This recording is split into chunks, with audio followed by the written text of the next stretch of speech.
അപ്പോൾ നമുക്ക് soap carving start ചെയ്യാം. അപ്പോൾ അതിന് വേണ്ടിയിട്ട് ഞാനിവിടെ ഒരു ബുദ്ധൻ്റെ ചിത്രമാണ് വരച്ചിരിക്കുന്നത്. അതായത് ഒരു ഫേസ് കാർവിങ് എങ്ങനെ ചെയ്യാം എന്നുള്ളതിൻ്റെ ഏറ്റവും എഫക്റ്റീവായിട്ടുള്ള വേയിൽ പഠിപ്പിക്കാം, അങ്ങനെയുള്ള ഒരു ഇത് വെച്ചിട്ട് ഏറ്റവും സിമ്പിളായിട്ടുള്ള എന്നാൽ ഫേസ് കാർവിങ്ങിൻ്റെ എല്ലാ ഫീച്ചേഴ്സും എടുത്തറിയാവുന്ന തരത്തിലുള്ള ഏറ്റവും സിമ്പിളായിട്ടുള്ളൊരു വർക്ക് ചൂസ് ചെയ്തതാണ് ഞാൻ.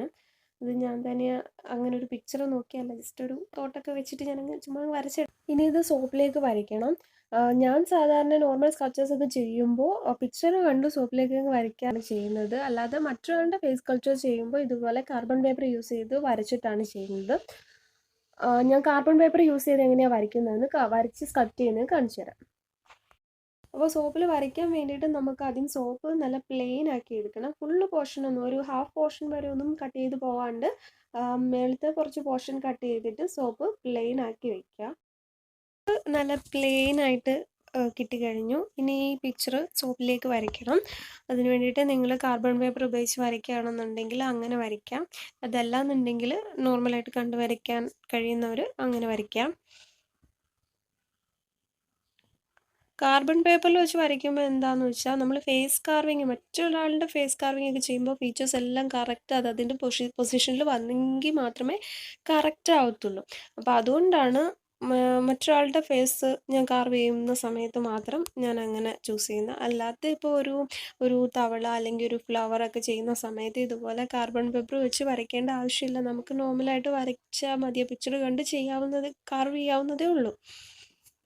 അതുകൊണ്ടാണ് ഇപ്പോൾ ഞാനൊരു ടൂത്ത് പിക്ക് വെച്ചിട്ട് ഒരു കാർബൺ പേപ്പർ വെച്ചു, അതിൻ്റെ മേലെ പിക്ചർ വെച്ചിട്ട് ഒരു ടൂത്ത് പിക്ക് വെച്ചിട്ട് അത് വരച്ചു കൊടുക്കും. വരച്ച് വെച്ച് കഴിഞ്ഞാൽ ഒരു കറക്റ്റ് പൊസിഷനിൽ ഐസസ് ഒക്കെ രണ്ടും ഒരേ കറക്റ്റ് പൊസിഷനിൽ അങ്ങനെ ഇങ്ങനെ കറക്റ്റായിട്ടുള്ള ഒരു ഇതിൽ നമുക്ക് കിട്ടും.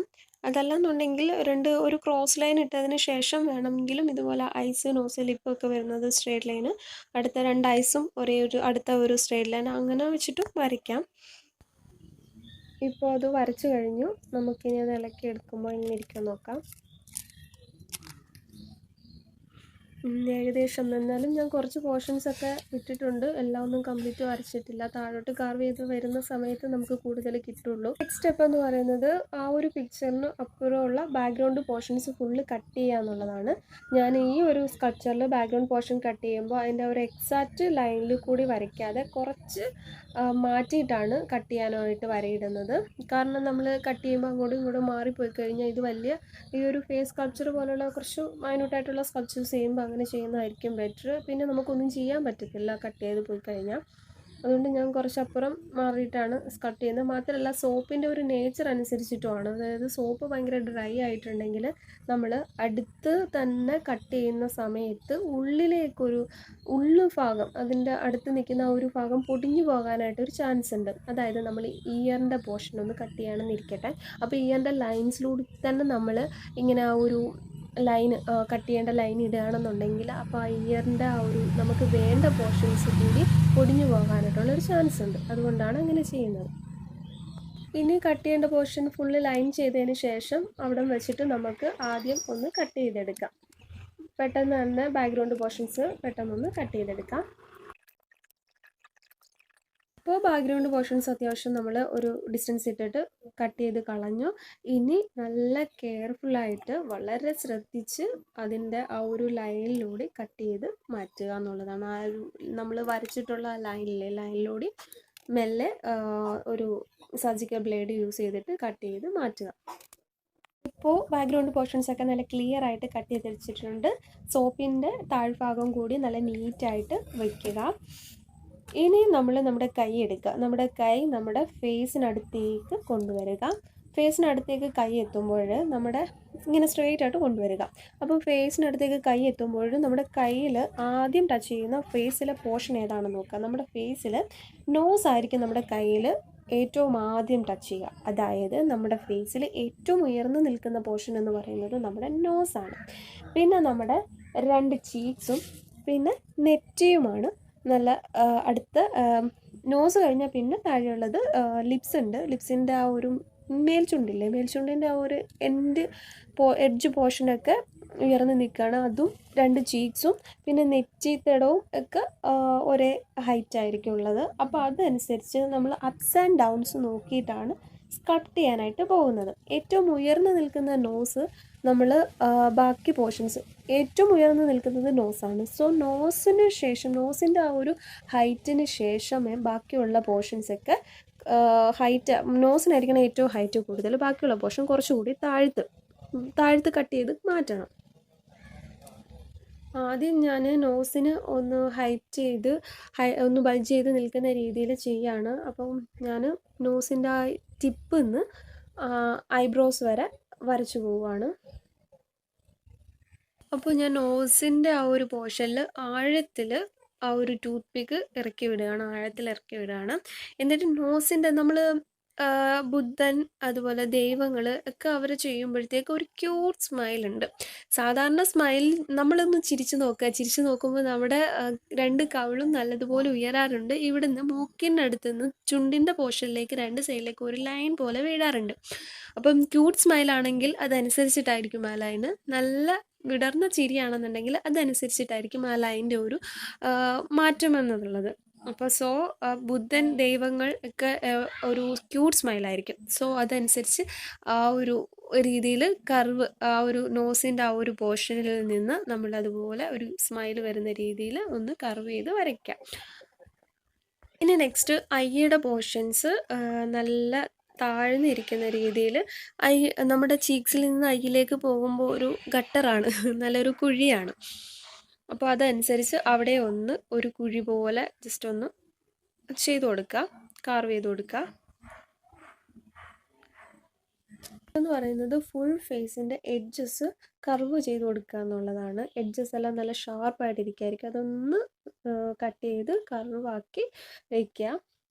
അപ്പോൾ നമ്മുടെ ഇയേഴ്സ്, നമ്മുടെ നോസിൻ്റെ ടിപ്പ് വെച്ച് നോക്കുകയാണെന്നുണ്ടെങ്കിൽ ഇയേഴ്സ് ഒരുപാട് ബാക്കിലാണ്. അപ്പോൾ അനുസരിച്ച് നമ്മൾ ആ ഇയേഴ്സ് ഫുള്ള് ചെവിയുടെ പോർഷൻ ഫുള്ള് കട്ട് ചെയ്ത് ഏകദേശം നോസിൻ്റെ ടിപ്പുമായിട്ട് നല്ല ബാക്കിലേക്ക് മാറ്റുക. ഇതിലിനി നമുക്ക് ചീക്സ് ബൾജ് ചെയ്ത് നിൽക്കുകയാണ്, നല്ലതുപോലെ ബൾജ് ചെയ്ത് നിന്നാലേ മാക്സിമം ആ ഒരു സ്മൈൽ വരുള്ളൂ. അപ്പോൾ അത് ചീക്സ് സ്മൈൽ ചെയ്ത് നിൽക്കുന്ന പോലെ ബൾജ് ചെയ്യാൻ വേണ്ടിയിട്ട് ചീക്സിൻ്റെ ചുറ്റുമുള്ള പോർഷൻസ് നമുക്ക് റൗണ്ട് ചെയ്ത് കാർവ് ചെയ്യാം. അതുപോലെ തന്നെ നമ്മുടെ താടിയും ഇതുപോലെ തന്നെ ബൾജ് ചെയ്ത് നിൽക്കുന്ന ഒന്ന് ഉയർന്ന് നിൽക്കുകയാണ്. ലിപ്സ് കഴിഞ്ഞ് ഒരു ചെറിയ കുഴിയാണ്, അതിനുശേഷം താടി നല്ലതുപോലെ ഒന്ന് ഉയർന്ന് നിൽക്കുകയാണ്. അവിടെ ഒരു താഴെ ഒരു ഹാർട്ട് ഷേപ്പിൻ്റെ ആ ഒരു പോർഷൻ പോലെ താടി രണ്ട് ഉരുണ്ട് ഭാഗങ്ങളായിട്ടാണുള്ളത്. അപ്പോൾ അതുപോലെയൊക്കെ നമ്മുടെ ഒരു ഫേസ് ഒന്ന് ടച്ച് ചെയ്ത് നോക്കുക, അതിനുശേഷം അതുപോലെ കാർവ് ചെയ്യുക.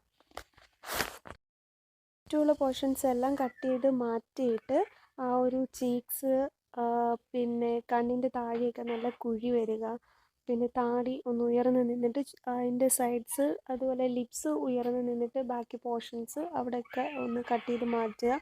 അതായത് അപ്സ് ആൻഡ് ഡൗൺസ് നോക്കിയിട്ട് വേണം ഫുള്ള് കാർവ് ചെയ്ത് കളയാനായിട്ട്. ഇനി അതുപോലെ കണ്ണിൻ്റെ ആ പോർഷൻ ഒന്ന് ബൾജ് ചെയ്ത് വരാനായിട്ട് ചുറ്റുമുള്ള പോർഷൻസിൽ നിന്നും, അതായത് ബൾജ് ചെയ്ത് നിൽക്കേണ്ട പോർഷന് നമ്മൾ താഴേന്ന് ടോപ്പിലേക്ക് ഇങ്ങനെ സ്വൈപ്പ് ചെയ്ത് കൊടുക്കുകയാണ് ചെയ്യുന്നത്. ഇന്നത്തെ ഈ വീഡിയോയിൽ ഞാൻ ഫുള്ള് സ്കൾപ്റ്റ് ചെയ്യുന്ന വീഡിയോ ഇല്ല, കാരണം ഇത്രയും കംപ്ലീറ്റ് ആയിട്ടുള്ള ഈ ഒരു സ്കൾപ്ചർ ചെയ്യുമ്പോൾ വീഡിയോ അത്യാവശ്യം ലെങ്തിയാണ്. നല്ല അത്രയും ലെങ്തി ആയിട്ടുള്ള ഒരു വീഡിയോ എനിക്ക് എഡിറ്റ് ചെയ്ത് ഡൗൺലോഡ് ചെയ്യാനും ബുദ്ധിമുട്ടാണ്, അതുപോലെ തന്നെ യൂട്യൂബിലേക്ക് അപ്ലോഡ് ചെയ്യാനും ബുദ്ധിമുട്ടാണ്, അതുപോലെ തന്നെ കണ്ടിരിക്കുന്നത് നിങ്ങൾക്കും അത് ബോറടിക്കും. അപ്പോൾ അതുകൊണ്ട് ഞാൻ നെക്സ്റ്റ് വീഡിയോയിൽ ബാക്കി ആഡ് ചെയ്യാം, പാർട്ട് 2 ആയിട്ട് ചെയ്യാം. ഇപ്പോൾ ഏകദേശം ബാക്കി പോർഷൻസൊക്കെ കാർവ് ചെയ്ത് കഴിഞ്ഞു. ഇനി നമ്മൾ ലിപ്പിൽ എന്താ ചെയ്യാന്ന് വെച്ചാൽ ലിപ്പിൻ്റെ രണ്ട് എഡ്ജസും കാർവ് ചെയ്ത് അങ്ങ് ഒരു ബാക്കി സ്കൾപ്ചറിനോട് ബാക്കി ഒരു പോർഷനോട് ചേർത്ത് നിർത്തിയും മിഡ് പോർഷൻ ഉയർന്നു നിൽക്കുന്ന രീതിയിൽ കാർവ് ചെയ്യുകയും ചെയ്യുക. രണ്ട് എൻഡുകൾ നമുക്ക് കട്ട് ചെയ്തെടുക്കുക, എന്നിട്ട് മിഡിൽ പോർഷൻ ഉയർന്നു നിൽക്കുന്ന രീതിയിൽ ഞാൻ ഇപ്പോൾ ചെയ്യുന്നത് പോലെ ചെയ്യണം. ഉള്ള ബാക്ക്ഗ്രൗണ്ട് പോർഷൻസൊക്കെ ഒന്ന് ക്ലിയർ ആക്കി വിടണം. ഒരു സോപ്പിൻ്റെ ഒക്കെ കണ്ടൻ്റൊക്കെ അവിടെ ഇവിടെയൊക്കെ ഇരിക്കുന്നതൊക്കെ സ്വൈപ്പ് ചെയ്ത് കളയുകയും ആ ഒരു ലിപ്പിൻ്റെ പോർഷൻസൊക്കെ കറക്റ്റായിട്ട് ഞാൻ നേരത്തെ ലൈൻ ഇട്ട് കാണിച്ചതുപോലെ ഒരു ലൈൻ ഇടുകയാണെന്നുണ്ടെങ്കിൽ അതിൻ്റെ രണ്ട് സൈഡിലും ഈ എഡ്ജ് ഇങ്ങനെ കൂർത്തിരിക്കുന്നത് ഒന്ന് റൗണ്ടാക്കി ഒന്ന് കട്ട് ചെയ്ത് വിട്ടു കൊടുക്കാം. അപ്പം ഈ ലിപ്പിൻ്റെ ഇടയിലുള്ള ആ ലൈനൊക്കെ നന്നായിട്ട് തിരിച്ചറിയാനായിട്ട് പറ്റും. ഇനി ബാക്ക്ഗ്രൗണ്ട് പോർഷൻസ് മൊത്തം ക്ലിയർ ആക്കുക. ലിപ്പിന് താഴെ എങ്ങനെയാണ് ലിപ്പ് എഡ്ജസ് ഫേസിനോട് ചേർന്നും മിഡ് പോയിൻ്റ് ഉയർന്നുമാണ് നിൽക്കുന്നത്. അതനുസരിച്ച് ബാലൻസ് പോർഷൻസൊക്കെ കട്ട് ചെയ്ത് നീറ്റാക്കി മാറ്റുക.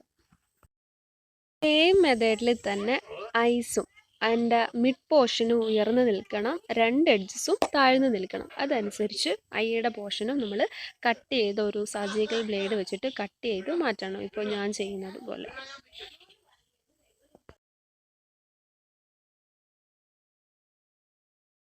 ലെൻസ് പോർഷനൊക്കെ ഒന്ന് നീറ്റാക്കിയാണ് ഞാനിപ്പോൾ ചെയ്യുന്നത്. ഒന്ന് മാക്സിമം ഉയർന്നു നിൽക്കുന്ന രീതിയിൽ ബാക്കി പോർഷൻസൊക്കെ നീറ്റായിട്ട് ഒന്നുകൂടെ കാർവ് ചെയ്ത് നീറ്റാക്കുകയാണ്. ഇനി ഹെയറിൻ്റെ പോർഷൻ നേരത്തെ പറഞ്ഞതുപോലെ എഡ്ജസ് ഷാർപ്പായിട്ട് നിൽക്കുന്ന എഡ്ജസ് കാർവ് ചെയ്ത് റൗണ്ട് ഷേപ്പ് ആക്കുകയാണ് ഇപ്പോൾ ചെയ്യുന്നത്. അപ്പോൾ അതുപോലെ ഫുള്ള് അങ്ങനെ ചെയ്യാം.